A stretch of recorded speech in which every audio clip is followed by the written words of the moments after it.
இன்றைக்கி மஞ்சள் பூசணிக்காய் அல்வா எப்படி பண்ணலான்னு பார்க்கலாம். மஞ்சள் பூசணிக்காய் கண்ணுக்கு நல்லது, ஹார்ட்டுக்கு நல்லது, controls diabetes, improve sleeps, fight against cancer. இந்த மஞ்சள் பூசணிக்காயை நல்லா தோல் சீவிட்டு சின்ன சின்ன பீஸாக இந்த மாதிரி கட் பண்ணி எடுத்து நைஸாக மிக்சியில் போட்டு பேஸ்ட் மாதிரி அரைச்சி எடுத்துக்கணும். தண்ணி ஆட் பண்ணக்கூடாது, அதில் இருக்க தண்ணியே போதும். இப்போது ஒரு பேன் அடுப்பில் வச்சு சூடானதும் 2 ஸ்பூன் நெய் அதில் விட்டுக்கோங்க. நெய் விட்டு அதில் முந்திரி பருப்பை போட்டு ரோஸ்ட் பண்ணி எடுத்து ஒரு பிளேட்டில் வச்சுக்கோங்க.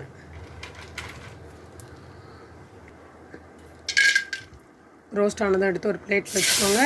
இப்போ அதே பேனில் நம்ம அரைச்சி வச்சுருக்க பேஸ்ட் இருக்கு இல்லையா, இந்த பவுலில் ஒரு பவுல் நான் ஆட் பண்ணியிருக்கேன்.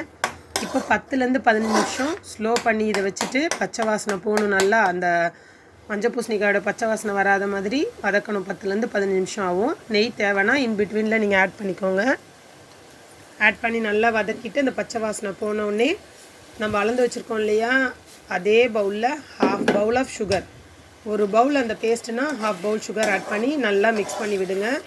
நெய் தேவைன்னா இப்பயும் ஆட் பண்ணிக்கலாம். இந்த ஸ்வீட் பண்ணுறதுக்கு 5லேருந்து 6 ஸ்பூன் நெய் தான் நான் யூஸ் பண்ணியிருக்கேன். நல்லா இலகி வருது. இப்போ இலகி வந்ததுக்கப்புறம் நம்ம ஒரு பிஞ்ச் ஆஃப் சால்ட்டு, ஏலக்காய் தூள் இதில் ஆட் பண்ணிக்கோங்க. ஆட் பண்ணிவிட்டு ஒட்டாமல் வந்த கன்சிஸ்டன்சி வந்தோடனே முந்திரி பருப்பு எடுத்து இதில் ஆட் பண்ணி ஒரு பவுலுக்கு ட்ரான்ஸ்ஃபர் பண்ணிவிடுங்க. சுவையான சூப்பரான அல்வா ரெடி. குழந்தைங்களுக்கு நீங்கள் பொரியல் மாதிரி பண்ணி கொடுத்தாலாம் இதை சேர்த்துக்க மாட்டாங்க. ஸோ இந்த மாதிரி அல்வா கன்சிஸ்டன்சியில் பண்ணிங்கன்னா ஈஸியாக சாப்பிட்ருவாங்க, விரும்பி சாப்பிடுவாங்க. ஸோ இந்த வீடியோவை ட்ரை பண்ணுங்கள். பிடிச்சிருந்தா வீடியோவை லைக் பண்ணுங்கள், சேனலை சப்ஸ்கிரைப் பண்ணுங்கள். தேங்க்யூ.